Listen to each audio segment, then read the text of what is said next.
Now we shall discuss about the farming in Palampur. How is the actual farming in Palampur? As I told you before, students, that we are discussing about the factors of production: land, labor, capital, and then the entrepreneurship or the enterpriseship, what we call it as organizational skills. So these four are the factors of production. In that, relating this to the village of Palampur, now let us take the first basic factor of requirement, that is land. I already mentioned that land is a natural resource. Land cannot be expanded. Land cannot be decreased. You can convert the wastelands into useful lands. The similar way, forest lands into cultivatable lands. So see here, land. Land in the city village of Palampur, we have 75% of the land is used for farming. Especially the farmers are doing cropping or the agriculture. In this, the entire population also is nearly 75% who are doing agricultural activities. In this 75%, we have farmers who own their own lands, and the similar way we also have farm laborers who work for farming in some other person's field in order to earn certain livelihood. So total they account for 75% of people depend directly on the farming. And now moving on to understand what are the major crops that are grown here. The major 3 seasons of cropping in Palampur, we have the production of the crops: the Kharif season, the Rabi season, and the Zayat season. Kharif is from June to September, while as Rabi, the second cropping, is from October to December. Then we have the summer cropping of Zayat. So now the major crops which are grown in the Kharif are Zowar, Bajra, paddy are the Kharif crops, while the Rabi crop is wheat. And once in a year they also shift to have sugarcane crop, and also from sugarcane we also can get the jaggery. So these are the major things what they used to produce in regards to the cropping in the seasons of Kharif, Rabi and Zayat. Now what about the facilities of water supply? The supplying of water to the fields, especially for agricultural purpose, is known as irrigation. The irrigation the people used to follow in the village of Palampur, the Persian wheels technique initially. Later, as the time passed on and the technology started to step in into the village of Palampur, in 1970s, the government has installed certain tube wells here. Because of these tube wells were being installed here, later few of the private people also started to use the tube wells. Now most of the irrigation is done by the machines and the tube wells, and very few people are using the Persian wheel nowadays. So we have land, we have cropping, then we discussed about the irrigational facilities. Now we shall move on to the multi-cropping. On the same piece of land, if you cultivate more than one crop, it is called multi-cropping pattern. Here they also used to practice the multi-cropping pattern. Now we discussed about the land, the number of people who are involved in this agricultural activities.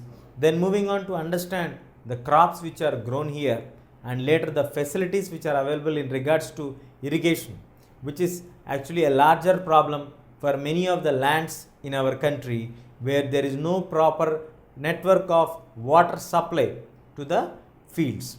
So now moving ahead, what are the modern techniques and in which year did India follow the new steps of technology which were being added to agriculture to increase the production? Is the new technology always helpful and positive or not? These all we will find out now. Now let us see the modern farming methods.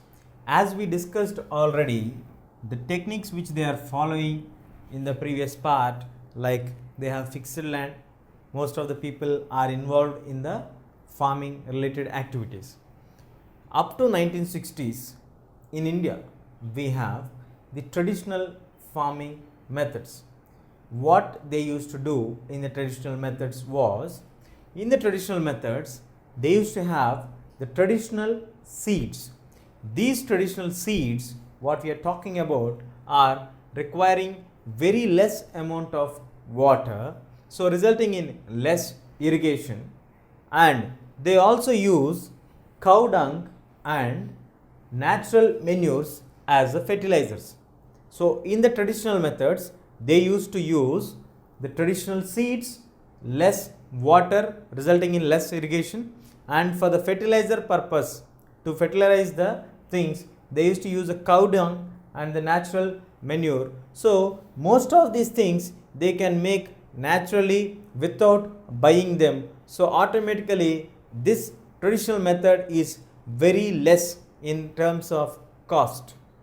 Now moving on to the new changes which we got in 1960s, that is after 1960s, the India has witnessed a great change in the production of agriculture.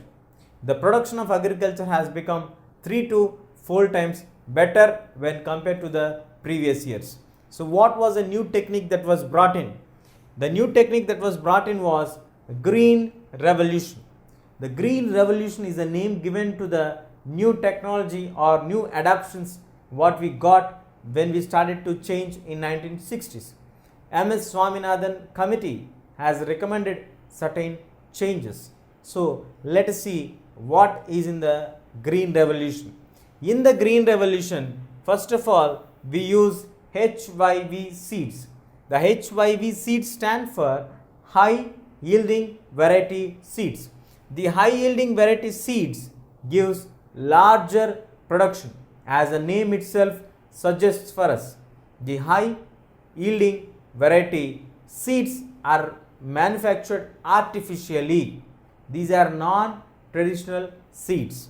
Then we need lot of water, a plenty of water is required, which is the more irrigational facilities, huge amount of water is required. Then we need many chemical fertilizers other than the natural fertilizers. Then we also need pesticides to keep away the other insects or whatever that are affecting the crop.